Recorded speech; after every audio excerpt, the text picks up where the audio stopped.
En tiempos de Jesús,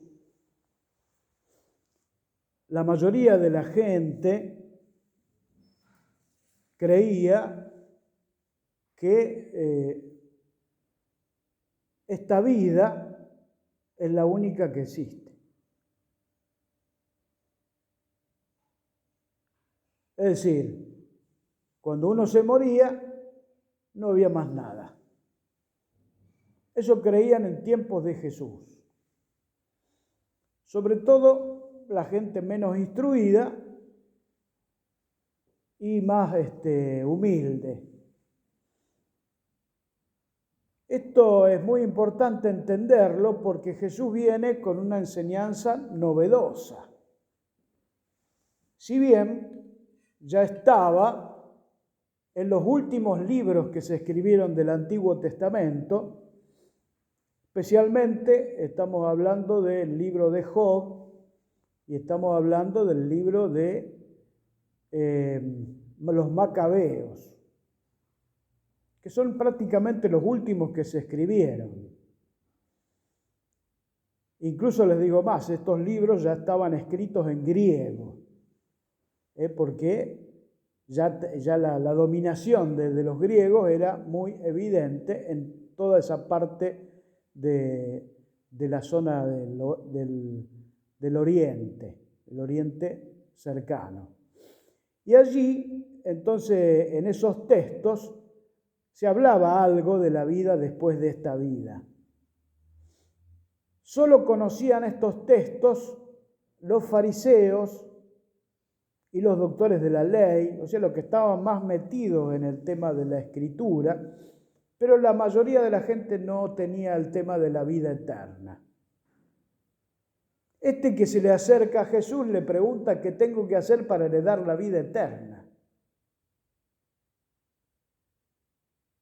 Quizá la pregunta puede llegar a ser algo irónica o puede ser con un interés sano de este hombre, no sabemos, acerca de qué era esto de la vida eterna. Vamos a tratar de entender qué comprendían los discípulos y qué comprendía la gente común. Si esta vida es la única que existe, ¿quiénes eran los bendecidos de Dios? Los ricos. O sea, los que poseían más bienes eran porque eran bendecidos de Dios. En cambio, los más pobres, porque son pecadores. Y ni hablar los enfermos, los paralíticos, los lisiados, los leprosos. ¿Por qué vivían así? Porque eran pecadores. No sé si entendemos la mentalidad esa, ¿no? Fíjense lo que va a decir Jesús. Es más fácil que un camello pase por el ojo de una aguja que un rico entre en el reino de Dios. Y entonces ahí los apóstoles dicen, ¿y entonces quién podrá salvarse? Si los ricos son los que son los bendecidos de Dios y es muy difícil que entren en el reino de Dios, ¿cómo será entonces esto de la vida para siempre? Esto no lo entendían. Vamos a tratar de entender la imagen que Jesús hace. Dice, es más fácil que un camello pase por el ojo de una aguja que un rico entre en el reino de Dios. ¿Qué quiere decir eso? Claro, la imagen que nos hacemos nosotros es muy simple, ¿no? La aguja que usamos para coser, vemos como el ojo, imposible. Pero no estaba hablando de eso Jesús. Estaba hablando de otra cosa. En esos tiempos las ciudades, sobre todo las ciudades importantes, estaban fortificadas por una gran muralla que circundaba toda la ciudad para defensa de los enemigos. Y esas ciudades tenían algunas puertas que se abrían a la mañana temprano y se cerraban a la noche. Entonces no se podía ni entrar ni salir de la ciudad. Nadie podía hacerlo. Ahora, había unas grietas en las murallas, pequeñas, pero por las que podía pasar esforzándose una persona. Entonces, si había alguna necesidad que salir o entrar de la ciudad estando las puertas cerradas, salían por esas grietas.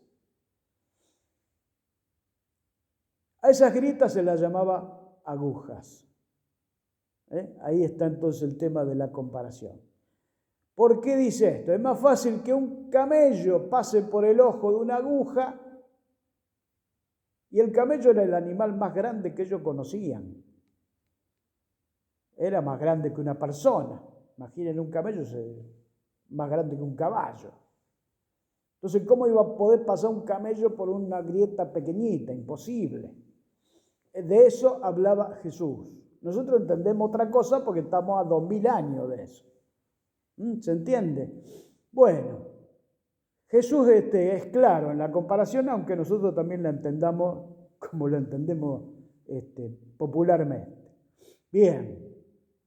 Es muy difícil que un rico entre en el reino. Entonces, ¿cómo puede ser? Es más, Jesús, si vamos leyendo la Escritura, dice, felices los pobres. Todo al revés de lo que imaginaban ellos.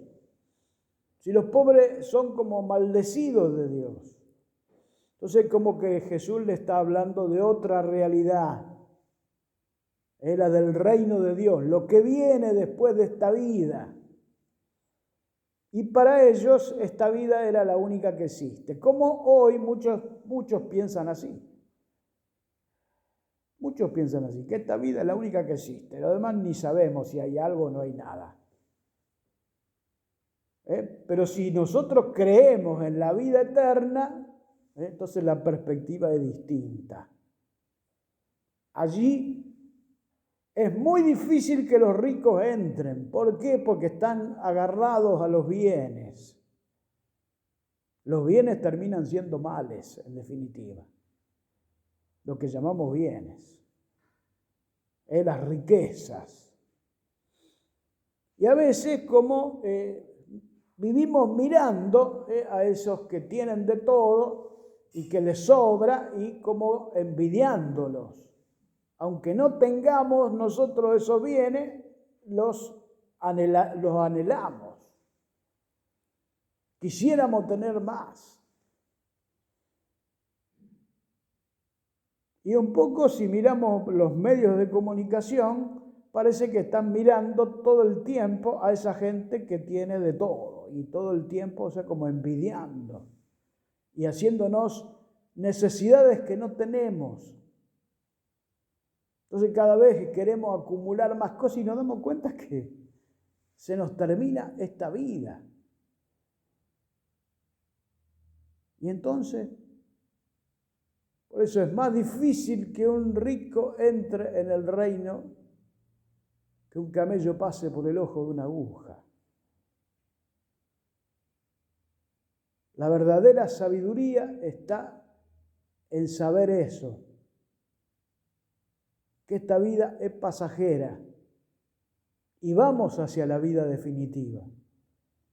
Esto es lo que trae de enseñanza Jesús y que descoloca totalmente a los discípulos. Nosotros lo hemos dejado todo, dice.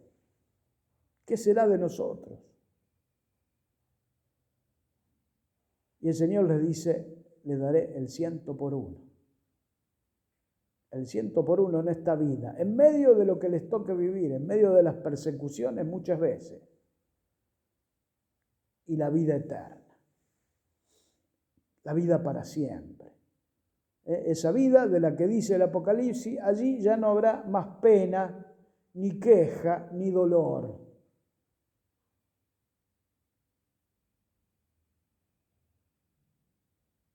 Esto nos espera. Por eso felices los pobres. De ellos es el reino de los cielos. De ellos es el reino de Dios. Ya. Son los herederos del reino. Y los que tenemos un poco más, ojalá poseamos ese reino, porque estemos anclados nuestra vida en las cosas del espíritu, en las cosas que son intangibles, en las cosas que son espirituales, y no agarrados a las cosas materiales. Cosas materiales pasan, lo demás es definitivo, para siempre. Por eso entonces, mirando la bienaventuranza que leíamos en el Aleluya, felices los pobres porque de ustedes es el reino de los cielos. Renovemos nuestra fe. Creo en Dios